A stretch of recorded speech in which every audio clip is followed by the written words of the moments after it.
Bagay ra ba sa ako inday Tricia? Matay pinangita na ko aning barunga, kabalo ka sa ako paning lulo nga gipamana sa iyang lulo. Madahan ka tay Kordapyo. Bagay kayo sa imuha unya. Murag bag-o lang pud siya lantawon. Oo, kay gihulom man ni sa sunrock.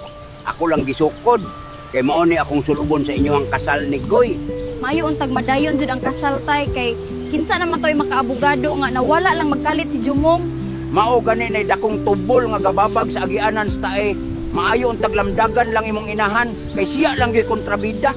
Mao jud tay unya ang usa pa katong laki nga nag-ingong siya si Goy kay di po kumusalig og pakasal ato kay basin impostor to siya ba. Impostor mo lang nawunga atong tawhana nga baling tuploka.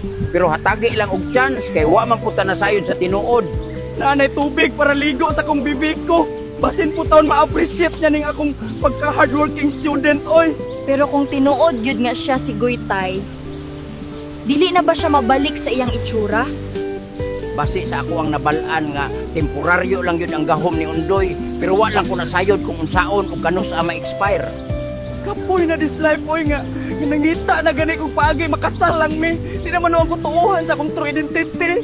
Dili po ko gusto nga maminyo ato niya tay, bisan pag siya si Goy, unya dili sila pareho og itsura sa ako ang tinuod gihigugma. Naunsa naman ta ani? Madayon pa ning ilang way hinungdan nga hearing nga wa naman itungha tong abogado unya asa naman ang reklamador. Wala bitaw pug kumasayod judger kung naunsa na ni kay ni awol man ang abogado unya si anti-reklamador wala naman pud magpakita sa ako ah. Daan palagi kong kaskas lang ning oras.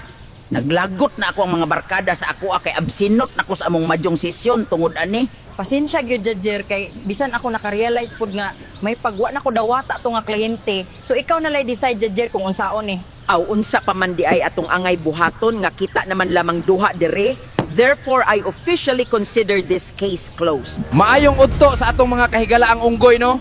Ambot og nakahinumdum mo sa inahang ni reklamo kay gitaban iyang anak. Nibalik siya diri sa atuang istasyon. May pa ni siya kay mubalik ka ng usa diha, wag yung planong mubalik ba? So, kumusta man misis? Nasulbad na ba imuhang problema ug makuyog naman nimo imuhang anak kay siguradong sulbad ni pilay pusta? Mao lagi ni DJ nga wala gyud masulbad pero una sa tanan ni anhi lang ko diri kay magpasalamat sa imuhang effort sa pag-akatar sa akwa. Ngano man tawo nang wala masulbad? Dili na pwede kay ni anhi kasalakatan 69.9 tanang problema na ay kasulbaran. Sige lang DJ kay nakahuna-huna ko nga selfish kayo ko para babagan ako ang anak.